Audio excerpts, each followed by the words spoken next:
لیکن ان دونوں غیر مہذب وحشی اور اجڑ انسانوں نے نہ صرف پانی کے بہنے کی آوازیں سن لی تھیں بلکہ اس فضا میں اس کی خوشبو بھی سونگھ لی تھی۔ پانی کس طرف ہے؟ میں نے نارو سے پوچھا۔ میرے ساتھ ساتھ آؤ، نارو نے جواب دیا اور میرے آگے آگے چلنے لگی۔ اب ہم لوگ ساحل کی پٹی چھوڑ کر ایک بار پھر جنگل میں داخل ہو رہے تھے۔ جنگل کا یہ حصہ باہر سے دیکھنے میں جتنا گھنا نظر آتا تھا اندر سے گھنا نہیں تھا۔ یہاں درخت ایک دوسرے سے کافی دور دور تھے جن پر بیلیں اور جھاڑیاں اگی ہوئی تھیں۔ قریب ہی ایک ٹیلے سے نیلے پانی کی شفاف چادر نیچے گر رہی تھی۔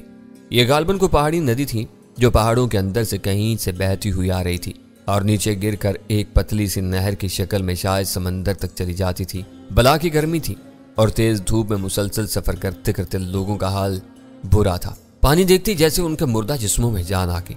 وہ سب کے سب بے تابانہ انداز میں پانی کی طرف لپکے اور نہر کی سی شکل والی ندی میں کود پڑے۔ خود میں نے بھی پانی میں چھلانگ لگا دی۔ پانی کافی ٹھنڈا تھا اور اس نے دوسروں کی طرح میرے جسم کو بھی بہت فرت اور تازگی بخشی۔ کافی دیر تک لوگ پانی میں اٹکلیاں کرتے رہے۔ پھر میں نے نارو سے کہا کہ ان سب کو ایک جگہ جمع ہو جانے کا حکم دے۔ میرا خیال تھا کہ یہ جگہ ہم لوگوں کی رہائش کے لیے بہت موزوں رہے گی کیونکہ یہاں پانی بھی قریب تھا اور دوسرا جھاڑیوں اور بیلوں سے صاف سطح زمین کا بہت بڑا ٹکڑا حاصل کیا جا سکتا تھا جہاں جھونپڑے تعمیر کیے جا سکتے تھے۔ مجھے یقین تھا کہ اس علاقے میں شکار کی بھی فراوانی ہوگی۔ سمندر بھی زیادہ دور نہیں تھا اور مچھلیاں پکڑی جا سکتی تھیں۔ میری ہدایت کے مطابق نارو نے تمام لوگوں کو ایک جگہ جمع کر لیا۔ سب سے پہلے میری بات غور سے سن لو، شنتولا قبیلے کے لوگوں۔ نارو نے اچانک سب لوگوں کو مخاطب کر کے کہا۔ میں خود بھی ہمتن گوش بن گیا کیونکہ مجھے معلوم نہیں تھا کہ نارو کیا کہنے والی ہے۔ جیسا کہ تم سب کو معلوم ہے، نارو نے اپنی بات جاری رکھتے ہوئے کہا، اب تک دہل ہمارے قبیلے کی روحانی پیشوا تھی، لیکن جیسا کہ تم سب لوگوں نے اپنی آنکھوں سے دیکھ لیا، دہل بدروحوں کے اثر کا شکار ہو کر ہم سے بچھڑ چکی ہے اور اب تک دنیا سے وہ رخصت بھی ہو چکی ہے۔ اس وقت ہمارے قبیلے کا کوئی روحانی پیشوا موجود نہیں ہے، اس لیے میں تم سب لوگوں کی جانب سے ٹیابو سے درخواست کرتی ہوں کہ وہ شنتولا قبیلے کے روحانی پیشوا کا منصب قبول کر لے۔ وہ شگان دیوتا سے خصوصی قربت رکھتا ہے اور دیوتا نے اسے غیر معمولی قوتوں سے نوازا ہے۔ اس کی قوتوں کے کرشمے تم ایک سے زائد بار دیکھ چکے ہو۔ ہمارے پورے قبیلے میں اس وقت کسی اور شخص کو شگان دیوتا سے اتنی قربت حاصل نہیں ہے جتنی کہ ٹیابو کو ہے۔ اس لیے میں ٹیابو کو باقاعدہ طور پر قبیلے کا روحانی پیشوا تسلیم کرنے کا حکم دیتی ہوں اور اسے قبیلے میں وہی حیثیت حاصل ہو جائے جو اس سے پہلے دہل کو تھی۔ نارو کی تقریر کے جواب میں لوگوں نے بے ساختہ چلانا شروع کر دیا، ٹیابو ہمارا روحانی پیشوا ہے۔ میں اچانک ایک نئی صورتحال سے دوچار ہو گیا تھا پروفیسر۔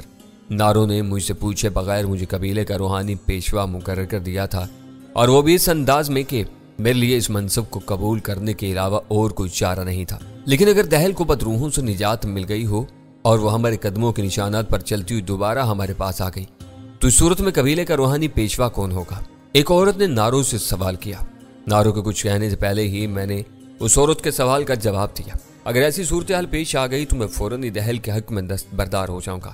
میں نے کہا ویسے تو میں یہ چاہتا ہوں کہ انہی میں سے کسی کو قبیلے کا روحانی پیشوا بنا دیا جائے، مجھے ذمہ داری سے الگ ہی رکھا جائے تو بہتر ہے۔ ایسا ہو نہیں سکتا، ایسا نہیں ہو سکتا۔ ہر طرف سے آوازیں بلند ہونے لگیں، ٹیابو ہمارا روحانی پیشوا ہے۔ تو گویا اب یہ بات طے ہو چکی ہے کہ آج سے ٹیابو شنتولا قبیلے کا روحانی پیشوا ہوگا۔ یہ ٹیابو ہی تھا جس نے چوہے کو ناچتے ہوئے دیکھ کر شگان دیوتا کا اشارہ سمجھ لیا تھا اور ہم سب لوگ ایک بڑی مصیبت سے بچ گئے جس سے ہمیں ٹیابو نے نجات دلائی۔ یہ ٹیابو ہی تھا جس نے یہ بات ہمیں پہلے ہی بتا دی تھی کہ بدرو جس شخص پر حملہ آور ہوگی اس شخص کا کیا حال ہوگا۔ ٹیابو کے بیان کے مطابق وہ حال ہم میں سے 2 انسانوں کا ہو چکا ہے، اس لیے ٹیابو کی روحانی قوتوں پر پورا بھروسہ کیا جا سکتا ہے۔ بے شک بے شک، مجمع میں سے آوازیں بلند ہوئیں، ٹیابو عظیم ہے، ٹیابو عظیم ہے، وہ ہمارا روحانی پیشوا ہے۔ تو پروفیسر میں اس شنتولا قبیلے کا روحانی پیشوا بن گیا۔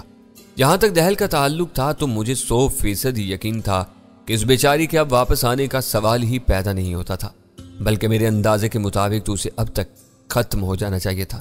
لیکن ظاہر ہے کہ میرے لیے شنتولا قبیلے کا روحانی پیشوا بننا کوئی معنی نہیں رکھتا تھا۔ مجھے تو اصل فکر یہ دامن گیر تھی کہ کہیں طاعون کا کوئی اور کیس نہ ہو جائے۔ اب تک کئی افراد طاعون کا لقمہ بن چکے تھے اور یقین کے ساتھ یہ بات نہیں کہی جا سکتی تھی کہ ابھی کتنے لوگ اس کا شکار ہوں گے۔ میں دل ہی دل میں دعا کر رہا تھا کہ اب کوئی اور شخص بیمار نہ پڑ جائے۔ لوگ چونکہ کافی تھک چکے تھے، لہٰذا میں نے یہی مناسب سمجھا کہ انہیں کچھ دیر آرام کرنے کا موقع دیا جائے اور اس کے بعد اگلا کام کیا جائے۔ میں نے اور نارو نے گھوم پھر کر سارے علاقے کا جائزہ لیا۔ بے حد سرسبز و شاداب اور تر و تازہ علاقہ تھا۔ گھنا جنگل دور دور تک پھیلا ہوا تھا جو ہزارہ اقسام کے درختوں، بیلوں، جھاڑیوں اور پیڑ پودوں سے بھرا ہوا تھا۔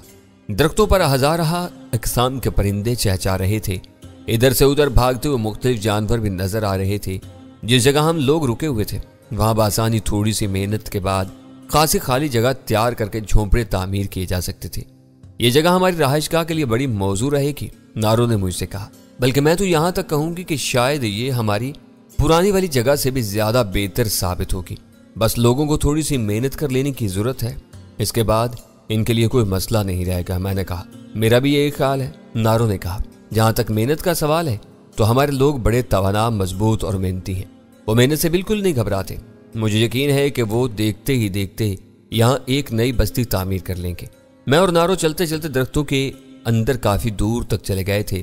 اچانک نارو نے اپنے نتنے پھڑپڑا کر کچھ سونگنے کی کوشش کی اور اس کے ساتھ ہی اپنے سر کو ادھر ادھر ہلانے لگی، گویا کانوں کی مدد سے کوئی خاص آواز سننا چاہتی ہو۔ میں اس کی اس کیفیت پر اگرچہ متعجب ضرور ہوا تھا، لیکن ساتھ ہی میں یہ بھی سمجھ گیا تھا کہ کوئی نہ کوئی خطرے کی بات ضرور ہے۔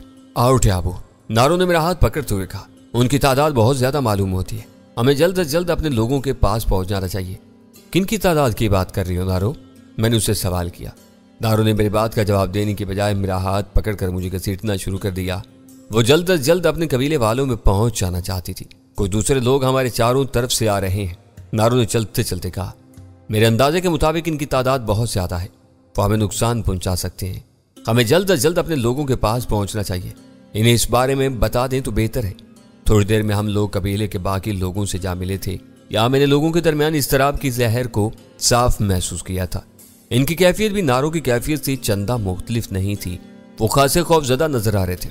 ان سب نے اپنے اپنے ہتھیار پہلے ہی سنبھال لیے تھے، گویا ان کی حسی قوتوں نے انہیں آنے والوں کے بارے میں آگاہ کر دیا تھا۔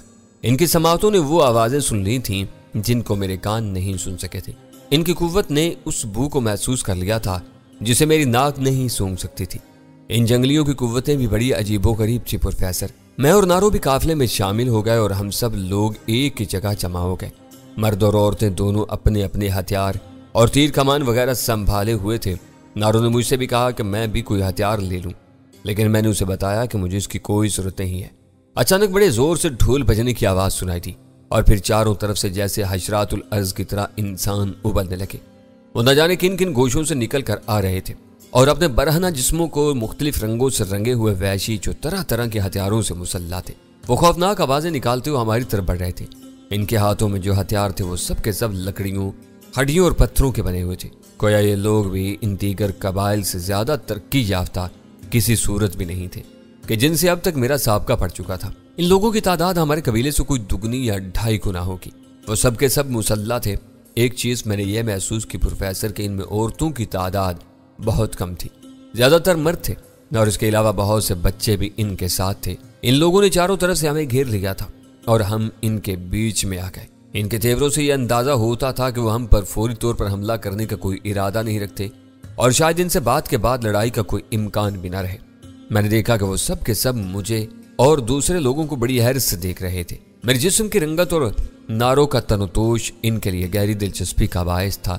ان تمام لوگوں میں کوئی ایک بھی مرد ایسا نہیں تھا جو اپنے تنوتوش کے لحاظ سے نارو کا مقابلہ کر سکتا۔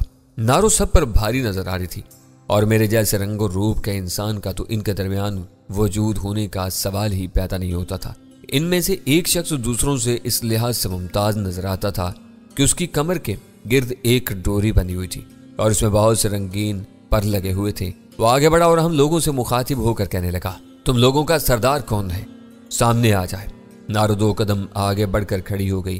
اس شخص نے نارو کو بڑے غور سے اور حیرت بھری نظروں سے دیکھا اور کہنے لگا، تم عورت ہو اور اس قبیلے کی سردار ہو، لیکن تمہارے جسم تو کئی مردوں کے برابر ہے۔